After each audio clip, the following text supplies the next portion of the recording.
Hello and welcome everyone, and today I want to show you a sneak peek of 3.22 and all the relevant information that are available at the moment from the perspective of a minion player. 3.22, or the Trial of the Ancestors, is a league where you have to participate in a deadly tournament where you battle powerful champions from Rayclass, to prove yourself worthy. This Mortal Kombat plays like an auto-battler where you assign different champions to varying positions, utilizing their individual strengths so your team can push through and destroy all the enemy totems, ending the match.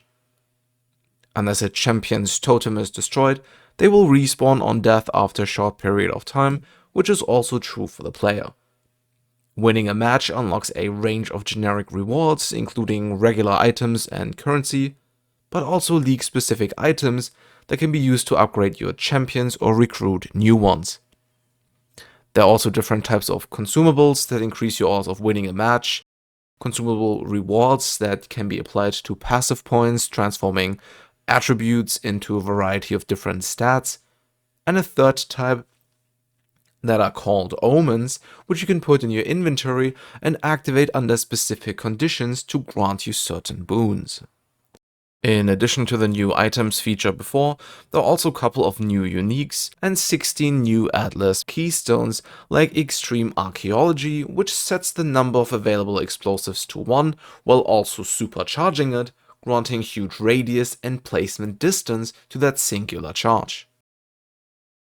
The others we know about are Lucid Dreams, which allow you to manipulate vast side areas with currency, Speaker of the Dead, which allows tormented spirits to possess you, Destructive Play, which also summons additional bosses when witnessing map bosses, and Cassia's Pride, which increases the damage done by towers, but reduces the player's damage to monsters during blight encounters. Sanctum is one of my favorite league mechanics of all time, and it's now a core mechanic of the game. Beyond that, it has also been itemized, meaning you can trade your Sanctum after completing a floor, saving things like Resolve, Inspiration, Aureus, Boons, and Afflictions. Relics are now tradable as well, although Sanctified relics have not made a return just yet. The relics, including uniques, have been rebalanced, and the Sanctum now requires Lycia to be killed in both forms to be completed. There's one more important thing in regards to the Sanctum rework. Your defenses now mitigate some of the resolve lost by hits. 20% of resolve loss is prevented, which is scaled by armor. You have a 6% chance to avoid all resolve loss, which is scaled by evasion. And you now have a Resolve Aegis, which can absorb half of the resolve damage taken and scales with Energy Shield, but breaks on impact. There are 14 new support gems being introduced in 3.22, of which at least 2 are relevant for minions. Fresh Meat grants minions increased critical strike chance and adrenaline if they have been created recently. Returning Projectile support, which allows projectiles to return and pierce all targets while doing so. This includes a 70% less damage reduction for the returning projectiles, making it pretty unappealing for single target damage.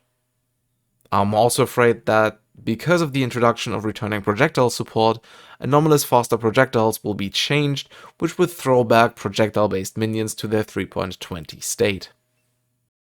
The Chieftain and the Guardian Ascendancy will be reworked in 3.22, and I'm going to take a closer look at the latter because it's one of the few Ascendancies that are currently used by minion builds. In general, the focus of the Guardian has shifted from exclusively buffing allies and party members to buffing allies, enhancing link skills, and using holy themed minions, which fits the general theme of the Guardian rather well. Bastion of Hope grants you and nearby allies 25% chance to block attack or spell damage if you've recently attacked or cast a spell respectively. Harmony of Purpose now grants allies between you and the link target elemental damage, with hits being lucky, and gives them plus 5% to maximum elemental resistances, whereas enemies between the link keys cannot apply elemental ailments. Radiant Faith now grants allies armor and energy shield exclusively based on reserved mana.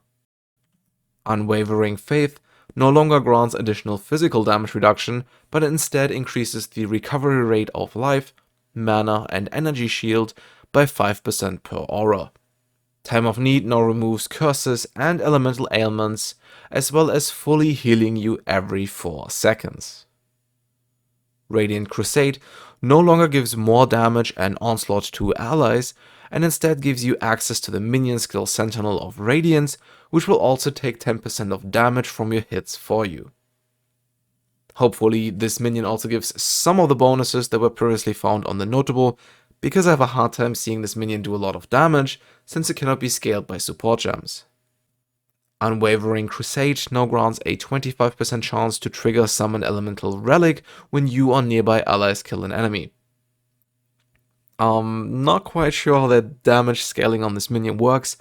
I could see it being based on the damage of your main weapon, for example, but that's mere speculation at this point. A holy minion themed build utilizing skills like Holy Relic and Dominating Blow can be seen in the 3.22 sneak peek of the Sanctum rework. The Guardian exclusive minions are likely absent because they're still being rebalanced, or required to kill enemies to be summoned in the case of the elemental relics. That's pretty much it for the sneak peek. We will find out more about the changes in 3.22 in the weeks to come. Hopefully they do include more changes to minions, because there's a couple of reworks that are overdue. If you want to know more about the minion changes I would like to see, you can check out my video on the minion meta in the description below. Let me know what you think about 3.22, and I will see you in the next one.